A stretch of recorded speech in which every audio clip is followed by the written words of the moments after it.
मैं हूं सचिन मुराड़िया और आज हम करने जा रहे हैं फिजिक्स के कुछ इम्पोर्टेंट क्वेश्चंस जो कि ऑब्जेक्टिव क्वेश्चंस हैं और फर्स्ट चैप्टर के हैं इलेक्ट्रोस्टैटिक्स के। तो करते हैं। ऑब्जेक्टिव क्वेश्चंस हैं, वन लीनियर क्वेश्चंस हैं, तो कुछ इम्पोर्टेंट क्वेश्चंस हैं, बोर्ड में आने वाले अच्छे क्वेश्चंस हैं। तो शुरुआत करते हैं। तो से आवेशित दो चालक गोलों की त्रिज्या R1 व R2 है। यदि उनके केंद्र पर विभव V1 व V2 हो तब V1 व V2 का अनुपात होगा। तो हमें समान पृष्ठ आवेश घनत्व दिया है, मतलब सिग्मा 1 बराबर सिग्मा 2 है, ठीक है।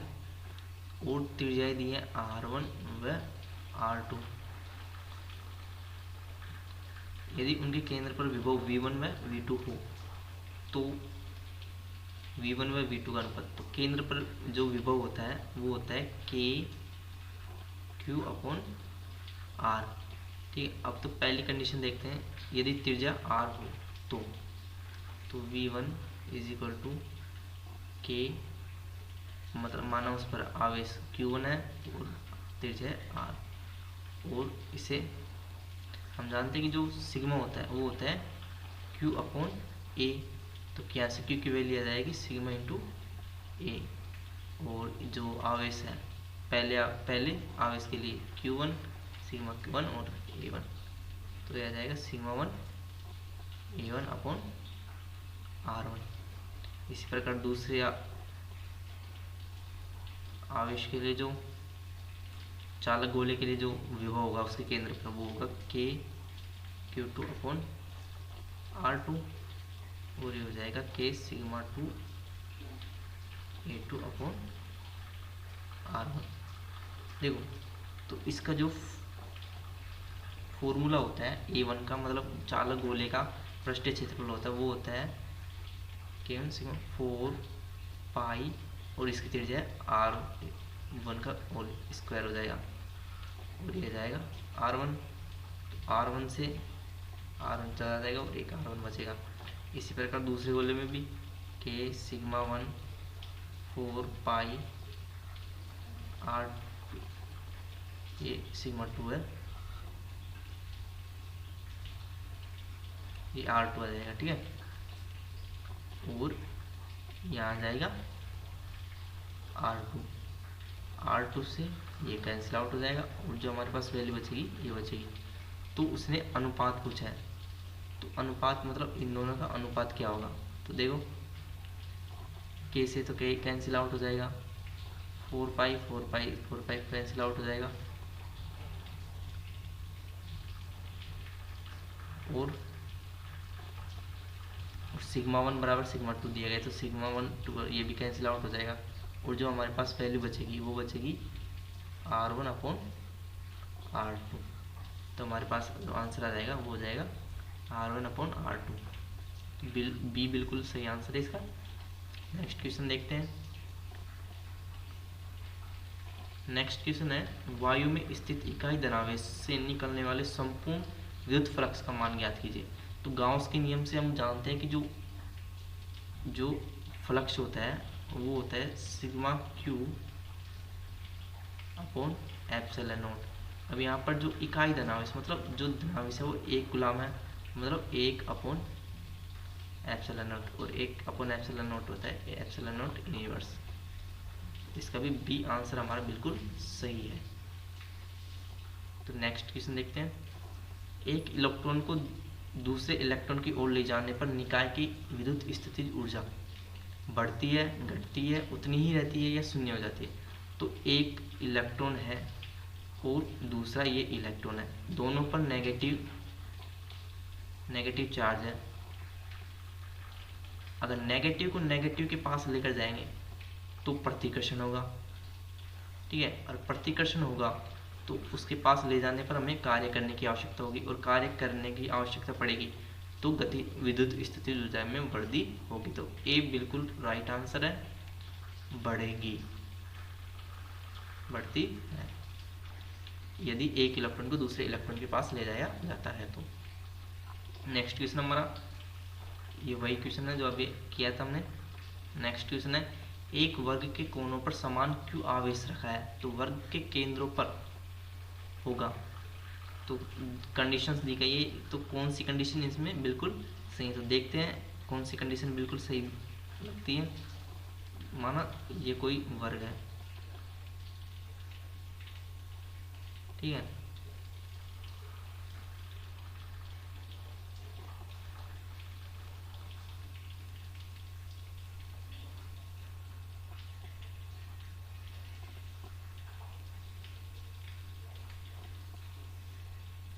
और इसका केंद्र यहाँ है, यहाँ पर प्लस क्यू आवेश है। माना कि कोई प्लस क्यू चारों समान है, समान परिमाण के हैं और समान प्रकृति के हैं, और यहाँ से किनारे से उनकी दूरी है, कुछ भी हो, ठीक है। ये कि मान लो आर है, आर दूरी है यहाँ से। तो देखो जो विद्युत क्षेत्र होता है वो उसका फॉर्मूला होता है किसी बिंदु पर, तो उसका फॉर्मूला होता है E बराबर के क्यू अपॉन आर स्क्वायर, और विभव का होता है के क्यू अपॉन आर। और जो विद्युत क्षेत्र होता है वो होती है एक सदिश राशि, सदिश राशि, और ये होती है एक अदिश राशि। देखो अगर यहाँ पर केंद्र पर विद्युत क्षेत्र देखें तो विद्युत क्षेत्र हो जाएगा इसके कारण इस ओर, इसके कारण इस ओर, और ये इस साइड हो जाएगा। तो मतलब ये एक दूसरे को कैंसिल आउट कर देंगे और विद्युत क्षेत्र आ जाएगा हमारे पास 0। लेकिन विभव में ऐसा नहीं है। विभव देखो, विभव अगर आवेश समान है, आवेश समान है तो ये जुड़ जाते हैं, मतलब किसी बिंदु पर निकालेंगे तो वो जुड़ जाएंगे। तो कि इसके कारण, इसके कारण, इसके कारण, और चारों आवेशों के कारण जो विद्युत विभव होगा वो हो जाएगा हमारा 4kqr। तो मतलब विद्युत क्षेत्र तो शून्य है बट विद्युत विभव शून्य नहीं है। तो बी आंसर हमारा बिल्कुल राइट आंसर हो जाएगा। बी ऑप्शन बिल्कुल राइट आ जाएगा कि E1 बराबर तो 0 है but V does not equal 0 है। ठीक है, काफ़ी अच्छा क्वेश्चन है ये। नेक्स्ट क्वेश्चन हमारा, यदि एक संधारित्र को आवेश Q देने पर संग्रहित ऊर्जा W हो तो आवेश दुगना करने पर संग्रहित ऊर्जा होगी। तो देखो जो संग्रहित ऊर्जा W है तो ऊर्जा का मान होता है इसमें half Q square upon C, ठीक है। और इसे उसने बोला है कि ये W है। यदि आवेश को अब दुगना कर दिया जाए तो आवेश को दुगना करने पर तो ये हो जाएगा 2Q, और C तो वैसे ही वैसे रहेगा क्योंकि C एक कांस्टेंट जो कि धारिता होती है, एक कांस्टेंट राशि होती है। तो देखो आवेश दुगना कर देने पर तो ये हो जाएगा 4Q स्क्वायर अपॉन C। तो ये देखो जो ये होता है तो इसका मान किसके बराबर है, W के बराबर। तो किया गया कार्य हो जाएगा 4W, मतलब 4 गुना बढ़ जाएगी संग्रहित ऊर्जा। नेक्स्ट क्वेश्चन हमारा, इसका आंसर है 4 गुना 4W। नेक्स्ट क्वेश्चन हमारा, दो समान प्रकृति के आवेश Q एक दूसरे से x दूरी पर रखे हुए हैं, उनके मध्य बिंदु पर विद्युत क्षेत्र कितना होगा। तो देखते हैं, माना कोई दो आवेश हैं, समान प्रकृति के Q आवेश हैं,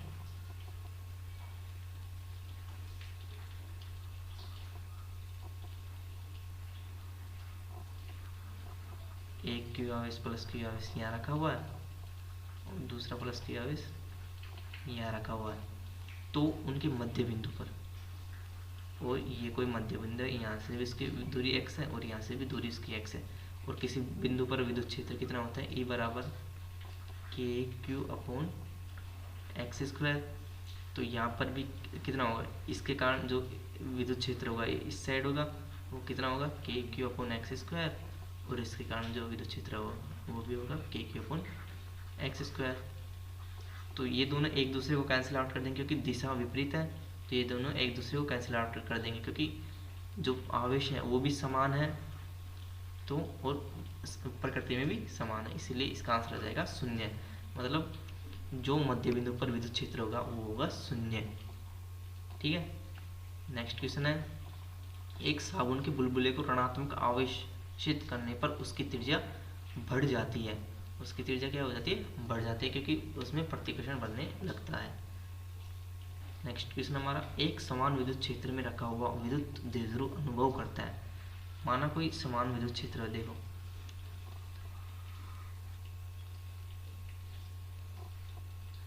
ऐसा कोई समान विद्युत क्षेत्र है,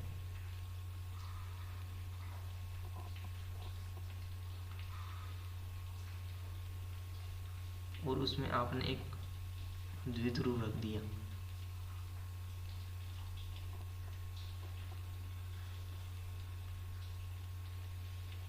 यहाँ पर प्लस क्यू आवेश है और यहाँ पर नेगेटिव, ये कोई द्विध्रुव है। तो जो विद्युत क्षेत्र होता है उसके कारण प्लस पर विद्युत क्षेत्र की दिशा में एक बल लगता है, उसे वो होता है F बराबर QE। और ऋणावेश आवेश पर अपने विद्युत क्षेत्र अपनी विपरीत दिशा में एक बल लगाता है, वो होता है F बराबर माइनस QE, जिसके कारण जो नेट फोर्स होता है वो तो हो जाता है 0, नेट फोर्स बराबर 0 हो जाता है।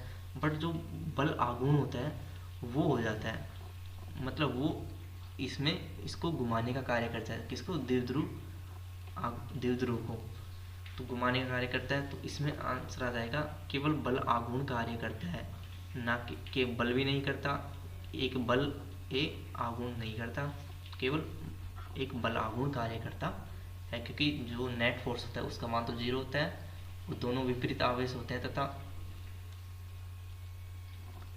विपरीत आवेश होते हैं। तो नेक्स्ट क्वेश्चन हमारा कि R1 व R2 त्रिज्या के दो आवेशित चालक गोले हैं, समान विभव पर हैं, तब उनके पृष्ठ आवेशित घनत्वों का अनुपात ज्ञात कीजिए। मतलब सिग्मा 1 अपॉन सिग्मा 2 निकालना है, और हमें दिया है कि V1 बराबर V2 है। तो V1 की वैल्यू क्या होगी? KQ अपॉन R1, यदि प्रथम गोला है, मतलब चालक गोला फर्स्ट है, और ये हो जाएगा KQ2 अपॉन R2। तो देखो Q1 की वैल्यू निकालते हैं, तो Q होता है हमारा सिग्मा इंटू A, तो ये Q1 होगा, हो जाएगा K सिग्मा 1 A1, और ये जाएगा R1। इसी प्रकार Q2 भी हो जाएगा सिग्मा 2 A2, हो जाएगा R2, किसी के कैंसिल आउट हो जाएगा, और जो हमारे पास अब आएगा सिग्मा 1, जो चालक गोला होता है उसका जो पृष्ठीय क्षेत्रफल होता है वो 4 पाई R1 का square upon R1 equal to sigma 2 4 pi R2 का स्क्वायर अपॉन R2। 4 पाई से 4 पाई कैंसिल आउट हो जाएगा, R1 से स्क्वायर चला जाएगा, और इस सिग्मा 2 इस साइड आ जाएगा, सिग्मा 1 अपॉन सिग्मा 2, और R1 है वो R2 के नीचे चला जाएगा, R1। तो हमारे पास जो आंसर आ जाता है वो होता है R1 upon R2 upon R1। तो ए आंसर बिल्कुल सही है इसका। ठीक है, नेक्स्ट क्वेश्चन पे चलते हैं। तो देखो क्वेश्चन है, यदि एक एकांक Q आवेश से R दूरी पर उसके चारों ओर वृत्ताकार पथ पर घुमाया जाता है, तब किया गया कार्य कितना होगा। ये काफ़ी इम्पोर्टेंट क्वेश्चन है, बोर्ड एग्जाम में पूछा जा सकता है। ठीक है, कोई एकांक आवेश है, कोई एकांक आवेश मतलब इसका जो चार्ज है उस पर 1 कूलम है, उसको R दूरी पर कोई किसी Q आवेश वाले आवेश के चारों ओर वृत्ताकार पथ पर घुमाया जाता है, तो किया गया कार्य कितना होगा। मान लो ये कोई Q आवेश है, और जो अन्य आवेश है एकांक आवेश, वो इस Q आवेश के चारों ओर गति कर रहा है, चारों ओर वृत्ताकार पथ में गति कर रहा है। और हम जानते हैं कि जो पूछा हमें किया गया कार्य।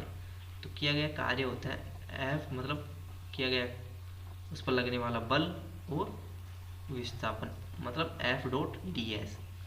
तो यहाँ पर जो डी एस है, एक चक्कर पूरा करने में जो विस्थापन होता है वो होता है हमारा 0, मतलब जो विस्थापन हो गया वो तो हो गया हमारा 0, तो मतलब जो किया गया कार्य वो भी होगा 0।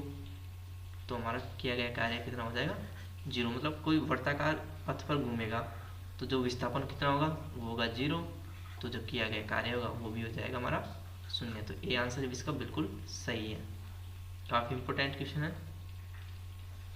एक घन के अंदर प्लस माइनस क्यू आवेशों वाले दो द्विध्रुव एक दूसरे के लंबवत रखे हैं, तो घन से निर्मित कुल विद्युत फ्लक्स का मान होगा। तो देखो, जो विद्युत फ्लक्स का जो सीधा सा फॉर्मूला होता है, ये लैंग्वेज आपको घुमाने के लिए दिया गया है कि दो द्विध्रुव एक दूसरे के लंबवत रखें।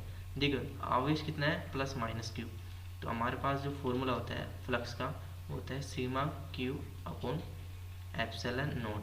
सिग्मा क्यू मतलब दोनों का योग, जो भी उस घन के अंदर उपस्थित आवेश हैं उनका योग। तो एक तो है प्लस क्यू और एक है माइनस क्यू, तो दोनों एक दूसरे कैंसिल आउट कर देंगे, कितना आ जाएगा 0, 0 अपॉन एप्सिलॉन नॉट, तो हमारे पास आ जाएगा 0। तो इसका आंसर है 0। ठीक है, नेक्स्ट क्वेश्चन करते हैं।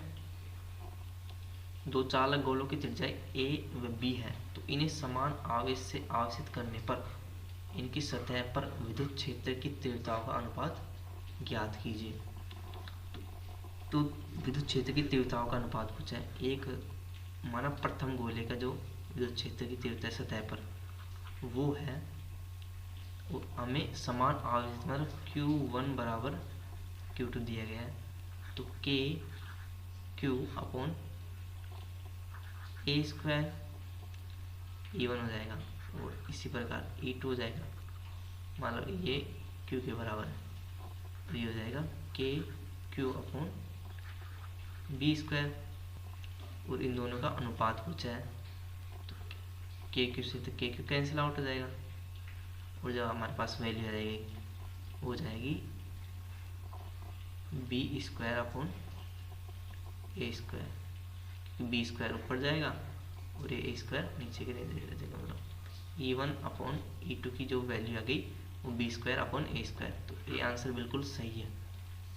नेक्स्ट क्वेश्चन है, मतलब हमारा क्वेश्चन है, दो बिंदु आवेश पहले वायु में तथा फिर एप्सिलॉन आर परावर्तनांक वाले माध्यम में उतनी परस्पर दूरी पर रखे जाते हैं, तो दोनों दशाओं में उनके बीच लगने वाले बलों का अनुपात ज्ञात कीजिए। तो पहले किस में रखे जाते हैं, माध्यम में। तो माना कोई दो आवेश है, Q1 में Q2 आवेश है, ठीक है, और उनके बीच की दूरी r है, तो माध्यम में लगने वाला बल, जो निर्वात में लगने वाला बल होगा वो होगा F नॉट, और वो होता है 1/4 pi epsilon naught Q1 Q2 upon R square. ठीक है, और जो माध्यम में लगने वाला बल होता है वो होता है 1/4 पाई एप्सिलॉन m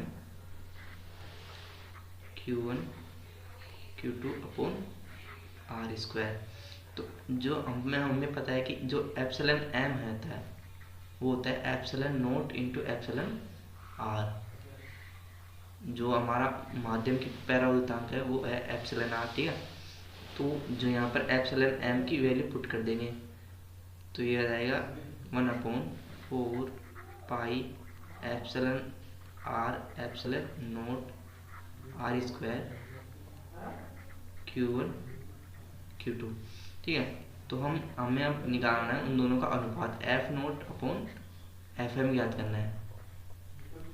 तो देखते हैं, तो देखो Q1 Q2 से तो Q1 Q2 कैंसिल आउट हो जाएगा, R स्क्वायर से R स्क्वायर कैंसिल आउट हो जाएगा, और 4 पाई से 4 पाई कैंसिल आउट हो जाएगा, और एप्सिलॉन नॉट से एप्सिलॉन नॉट कैंसिल आउट हो जाएगा, और हमारे पास जो वैल्यू बचेगी वो बचेगी 1/1 एप्सिलॉन r, और ये एप्सिलॉन r ऊपर चला जाएगा, तो हमारे पास आंसर आएगा 1 एप्सिलॉन r अपॉन 1।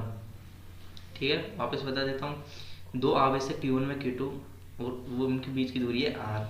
पहले उन्हें निर्वात में रखा जाता है, तो निर्वात में रखने पर जो उनकी मध्य लगने वाला बल होगा होगा 1/4 pi epsilon naught Q1 Q2 upon R square, और उसे माध्यम में रखा जाता है उतनी ही दूरी पर वही आवेश, तो हो जाएगा 1/4 pi epsilon M Q1 Q2 upon R square. तो एप्सिलॉन एम को लिख सकते हैं हम एप्सिलॉन नॉट एप्सिलॉन आर, क्योंकि ये हमारा फॉर्मूला होता है, ठीक है।